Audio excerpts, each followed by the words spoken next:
हमारे देश की पहली महिला आईएएस किरण बेदी ने सिख समुदाय के बारे में कुछ कहा।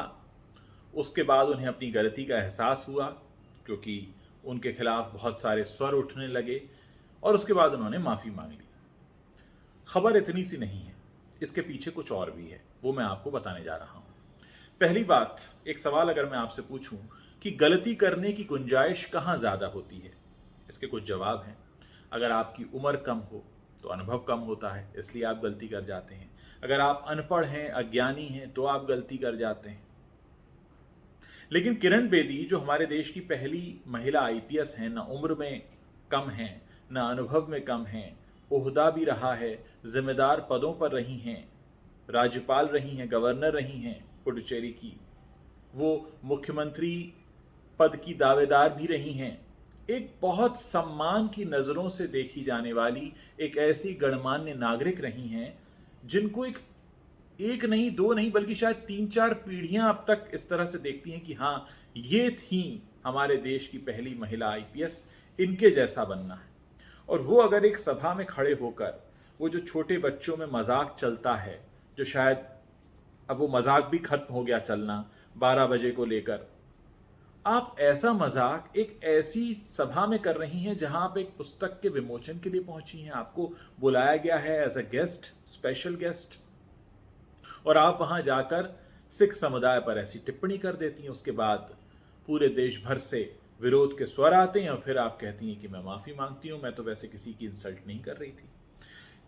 किरण बेदी तो खुद ही सिख परिवार से आती हैं, उसके बाद इस तरह की टिप्पणी करना, और वो भी सिख समुदाय, मतलब आप ये मानिए कि एक महिला आईपीएस, आपको अगर आपने इतिहास पढ़ा होगा स्कूल में तो आपको पता होगा कि मुगलों के शासन काल में जब महिलाओं के प्रति अपराध बढ़े तो महिलाओं को इन आतताइयों से बचाने के लिए सिख लोग ही होते थे जो सामने आते थे, महिलाओं की बड़ी गौरवपूर्ण तरीके से रक्षा करते थे। और आज एक हमारे देश की जो महिला आईपीएस हैं, प्रथम महिला आईपीएस, वो इस तरह की बात करती हैं। बात ये नहीं है कि उन्होंने क्या कहा, बात यह है कि ऐसा क्यों कहा, क्या ज़रूरी था, क्या उसके बिना वो सभा पूरी नहीं होने वाली थी। वो जो छोटे बच्चे 12 बजे को लेकर एक जोक करते हैं, वो उम्र में कम होते हैं, उन्हें समझ नहीं होती। लेकिन अगर आप वही गलती बड़े होकर करें, पढ़ने लिखने के बाद, अनुभव लेने के बाद, जिम्मेदार पदों पर रहने के बाद, तो फिर वो फूहड़पन कहलाता है।